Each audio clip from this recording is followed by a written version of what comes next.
محمدًا عبده ورسوله الذي أرسله بالحق بشيرا ونذيرا وداعيا إلى الله بإذنه وسراجا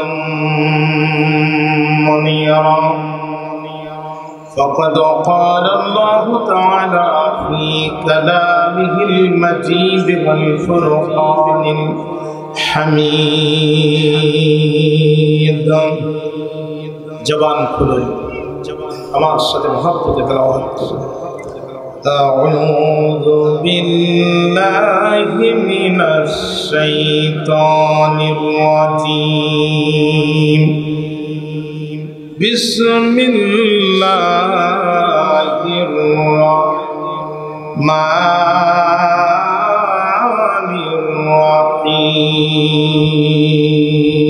الرحيم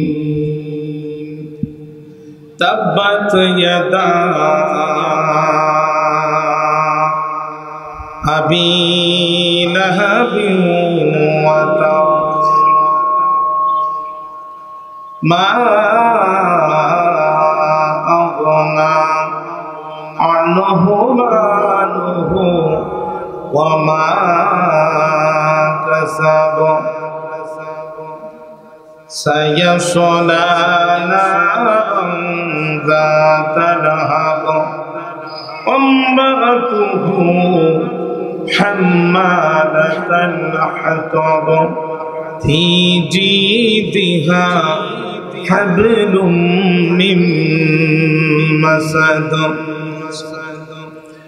عن ابن عباس رضي الله تعالى عنه قال لما نزلت وأنذر عشيرتك الأقربين صعد النبي صلى الله عليه وسلم على الصفا فجعل ينادي يا بني فيل يا بني عدي لبطون قريش حتى اجتمعوا فجعل الرجل إذا لم يستطع أن يخرج أرسل رسولا لينظر ما هو فجاء أبو لهب قريش قال رسول الله صلى الله عليه وسلم أرأيتكم لو أخبرتكم أن خيلا بالوادي تريد أن تغير عليكم أكنتم مصدقين قالوا نعم ما جربنا عليك إلا صدقا قال إني نذير لكم بين يدي عذاب شديد فقال أبو لهب تبا لك سائر الأيام ألهذا جمعتنا فنزلت تبت يدا أبي لهب وتب رواه البخاري أو كما قال عليه الصلاة والسلام إن الله وملائكته يصلون على النبي يا أيها الذين آمنوا صلوا عليه وسلموا تسليما اللهم صل على محمد وعلى آل محمد كما صليت على إبراهيم وعلى آل إبراهيم إنك حميد مجيد اللهم بارك على محمد وعلى آل محمد كما باركت على إبراهيم وعلى آل إبراهيم إنك حميد مجيد তফসিরুল কোরআন মাহফিল ইন্তেজামিয়া কমিটি কর্তৃক আয়োজিত 2 দিন ব্যাপী 25তম ঐতিহাসিক তফসিরুল কোরআন মাহফিল 2025 ভালুখালী মাদ্রাসা ময়দান অনুষ্ঠিত মাহফিলটির মুকাররম মুহতারাম মুআজ্জাজ রেসপেক্টেড অনারেবল সম্মানিত সভাপতি জনাব মোহাম্মদ মুশিউর রহমান বাবু সাহেব আতালাল্লাহু উমরাহু ওয়া বারাকাল্লাহু ফি হায়াতিহি ওয়া ক্বাব্বালাল্লাহু সাইরা আমালিহি। আমরা চিৎকার করে বলছি আল্লাহুম্মা আমিন। আজকের মাহফিলের সম্মানিত প্রধান অতিথি আন্তর্জাতিক খ্যাতি সম্পন্ন আলেমে দ্বীন, বিদগ্ধ হাদিস বিশারদ, দক্ষিণ খুলনার গর্ব, সাতক্ষীরা গণমানুষের নেতা, বিশিষ্ট শিক্ষাবিদ, বর্ষিয়ান রাজনীতিবিদ জনাব মুহাদ্দিস আব্দুল খালেক সাহেব, আল্লাহ তাআলা হুজুরের কণ্ঠকে এই জনপদের মানুষের কণ্ঠস্বর হিসাবে কোরআনের পক্ষে পার্লামেন্টে কবুল করুন। আজকের মাহফিলের সম্মানিত বিশেষ অতিথিবৃন্দ, আজকের মাহফিলের সম্মানিত প্রধান আলোচক, আন্তর্জাতিক খ্যাতি সম্পন্ন মুফাসসির কোরআন, ইসলামিক স্কলার আল্লামা তারিক মুনওয়ার সাহেব, ক্বাব্বালাল্লাহু সাওতাহু লিল কোরআনিল আযীম।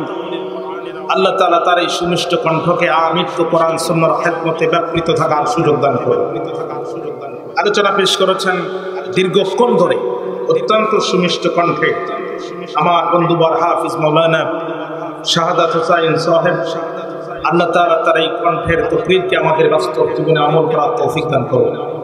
দূরদারাজ থেকে আসা, ধুলির আসনে বসা, আগত স্বাগত সুচিন্তিত শিক্ষিত সম্মানিত মুরব্বিয়ানে কারাম, বস্তে মুজাহিদ খালেদ তারেক সাইফুল্লাহ খুশরি নওজোয়ান প্রিয় যুবক ভাইরা, সমবয়সী বন্ধুরা, ইস্তেহের কর্তৃপক্ষ রমেশবৃন্দ, পর্দান্তরালে অবস্থানরতা সর্বগুণী গুণান্বিতা পর্দার আমার মা এবং বোনেরা, আলোচনার শুরুতেই অন্তরের গহীন কন্দর থেকে আপনাদের উদ্দেশ্যে জ্ঞাপন করছি আন্তরিক মোবারক ইসলামী রীতি অনুযায়ী আসসালামু আলাইকুম ওয়া রাহমাতুল্লাহি ওয়া বারাকাতুহু। কালিমাতুশ শুকর আদায় করছে মহান মাবুদের দরবারে যে রব্বুল আলামিন এই জনপদের প্রত্যন্ত অঞ্চল থেকে আপনার আমার মতো নগণ্য গোলামকে কোরআন শোনার জন্য একত্রিত করেছেন। আপনারা খুশি না বেজার? হৃদয়ের সবটুকু ভাব, আবেগ, প্রেম এবং ভালোবাসা কণ্ঠের আগে উদিত করে। আবেগ আর অনুপ্রাণিত কণ্ঠে অবরন্ত মস্তকে প্রশান্ত চিত্তে কালিমাতুশ শুকর আদায়ের লক্ষ্যে হৃদয়ে গর্ষিত সব যখন ভক্তি, শরীরে সঞ্চিত সব শরীর শক্তি একত্রিত করে নৌজওয়ানের মতো নবসাদুল্যের মতো চিৎকার করে বলছি আলহামদুলিল্লাহ। আরো জোরে বলেন। দরুদ সালাম পেশ করছি বিশ্ব মানবতার মুক্তির মহান দিশারি, নির্যাতিত মানবতার নবী, বঞ্চিত মানবতার নবী, সাইয়্যিদুল মুরসালিন ওয়া খাতিমুন নবিয়্যিন, ইমামুল আম্বিয়া মুহাম্মদুর রাসূলুল্লাহ সাল্লাল্লাহু আলাইহি ওয়াসাল্লাম। ভাইরা আমার, ভূমিকা ছাড়াই সরাসরি কথা শুরু করতে চাই। আল্লাহ তাআলা আজকের মাহফিলকে দয়া করে কবুল করুন। তেলাওয়াত করেছি কোরআনুল কারীমের 111 নম্বর সূরা 30 নম্বর পারা সূরাতুল লাহাবের সব কয়টি আয়াতে কারিমা। তেলাওয়াতকৃত আয়াতে কারিমার অন্তর্নিহিত বক্তব্যকে সামনে রেখে আমি কথা শুরু করার নিয়ত করছি। আল্লাহ রাব্বুল আলামিন আমার কণ্ঠ এবং মেধাকে আপনাদের খেদমতে কবুল করুন। সম্মানিত ভাইরা আমার, সূরাটির নাম হচ্ছে সূরাতুল লাহাব। লাহাব শব্দের অর্থ হচ্ছে অগ্নি স্ফুলিঙ্গ। আগুন জ্বলতে জ্বলতে আগুনের যে বিশেষ লেলিহান শীষ বা শিখা হঠাৎ করে প্রজ্বলিত হয়ে জ্বালিয়ে পুড়িয়ে দুমড়িয়ে মুচড়িয়ে সম্মুখ পানে অগ্রসর হয়, এই শীষ বা শিখা বিশিষ্ট আগুনকে আরবিতে লাহাব বলা হয়। সূরাটিকে সূরাতুল মাসাদ বলে, সূরাতুত তাব্বাত বলে। সূরাটির মধ্যে আয়াত সংখ্যা 5টি, রুকু সংখ্যা 1টি। গোটা পৃথিবীর সমস্ত মুফাসসিররা বিষয়ে একমত সূরাটি নাজিল হয়েছিল মক্কায়। অর্থাৎ সূরাতুল লাহাব একটি মাক্কি সূরা। এটি হচ্ছে সূরাটির সংক্ষিপ্ত পরিচিতি। আমার বক্তৃতা 2 নম্বর পয়েন্ট হচ্ছে আল মুনাসাবাতু বাইনা সূরাতাইন। তাফসীরের অত্যন্ত গুরুত্বপূর্ণ পয়েন্ট এইটি। তেলাওয়াতকৃত সূরার সাথে পূর্ববর্তী সূরার সম্পর্ক কি? পূর্ববর্তী সূরার নাম হচ্ছে সূরাতুন নাসর। ইযা জাআ নাসরুল্লাহি ওয়াল ফাত। আমরা তেলাওয়াত করেছি তার পরবর্তী সূরা সূরাতুল লাহাব। তাব্বাত ইয়াদা আবি লাহাবি ওয়া তাব। প্রশ্ন হচ্ছে এই দুইটি সূরা কেন পাশাপাশি আসলো? তারতিবুস সূরা, সূরাগুলোর যে সিরিয়াল, সূরাগুলোর যে ধারা, সূরাতুল ফাতিহার পরে সূরাতুল বাকারা, এই সিরিয়াল নবীর কোন সাহাবায়ে কেরাম করেন নাই, রাসূলুল্লাহ নিজেও করেন নাই। এই সিরিয়াল করে দিয়েছেন যিনি, একটু চিৎকার করে বলেন কে তিনি? পূর্ববর্তী সূরার নাম হচ্ছে সূরাতুন নাস, আমরা তেলাওয়াত করেছি সূরা লাহাব। প্রশ্ন হচ্ছে কোন সম্পর্কের কারণে, কোন রিলেশনের কারণে এই দুইটি সূরা পাশাপাশি আসলো? মিশরের জামিয়া আজহার বিশ্ববিদ্যালয়ের বাছাইকৃত মুফাসসিরদের একটি বিশেষ বোর্ড দীর্ঘদিন অক্লান্ত পরিশ্রম করে একটি সহজ শব্দ আরবি ভাষার নতুন তাফসীর তারা বিশ্ববাসীকে উপহার দিয়েছে। নাম তার তাফসীরে ওয়াসিত। তাফসীরে ওয়াসিতের মধ্যে মুফাসসির কেরামগণ বলেন, সূরাতুন নাস মিন আখিরি মা নাযালাত ফিল মাদিনাতি ওয়া সূরাতুত তাওবা মিন আউয়ালি মা নাযালাত ফি মক্কাহ। সূরা নাসর এবং সূরা লাহাবের মধ্যে একটি গভীর সম্পর্ক বিদ্যমান, আর সেটা হচ্ছে এই দুইটি সূরার যতগুলো আয়াতে কারিমা আছে সমস্ত আয়াতে কারিমা আল্লাহ তাআলা একসাথে নাজিল করে দিয়েছেন। জোরে কন্না সুবহানাল্লাহ। একসাথে নাজিল হওয়ার দিক থেকে সর্বপ্রথম সূরা হচ্ছে সূরা লাহাব, যেটা নাজিল হয়েছিল মক্কায়। আর একসাথে সমস্ত আয়াতে কারিমা নাজিল হওয়ার দিক থেকে সর্বশেষ সূরা হচ্ছে সূরাতুন নাস, যেটা নাজিল হয়েছিল মদিনায়। তাহলে একটি সর্বপ্রথম, একটি সর্বশেষ, একটি মক্কায়, একটি মদিনায়। আবার এই দুইটি সূরাকে তারতিব করার সময়, সিরিয়াল করার সময় পাশাপাশি দিয়েছেন যিনি, একটু চিৎকার করে বলেন কে তিনি? আমার বক্তৃতার 3 নম্বর পয়েন্ট হচ্ছে সাবাবে নুজুল, আসবাবে নুজুল, নাজিলের কারণ, অবতরণের প্রেক্ষাপট। ভাইরা আমার, এই প্রসঙ্গে ইমাম খাজান রাহমাতুল্লাহ আলাইহি তাফসীরে খাজানে বুখারী শরীফের একটি সহিহ হাদিস উনি সূরা লাহাবের শানে নুজুলের আলোচনা করতে যেয়ে পেশ করেছেন, যেটি আমি শুরুতেই আপনাদের সামনে তেলাওয়াত করেছি।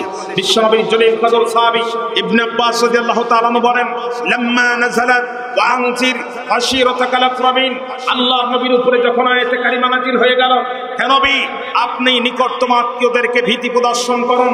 সাইয়্যিদান নবী সাল্লাল্লাহু আলাইহি ওয়াসাল্লাম আলা সাফা, এই আয়াতে কারিমা নাযিল হয়ে গেল যখন আল্লাহ রাসূল সাফা পর্বতের উপরে উঠলেন, তখন ফাজআলা ইউনাদি, নবী ওখান থেকে চিৎকার করা শুরু করলেন, ইয়া বানি ফিহরিন ইয়া বানি আদিয়িন লিবুতুনি কুরাইশ, কুরাইশের অভ্যন্তরে ছোট্ট ছোট্ট গোত্রদের নাম ধরে রাসূলুল্লাহ চিৎকার করতে থাকলেন অতক্ষণ, হাত্তা জাতামাউ, তারা একত্রিত হলো যতক্ষণ।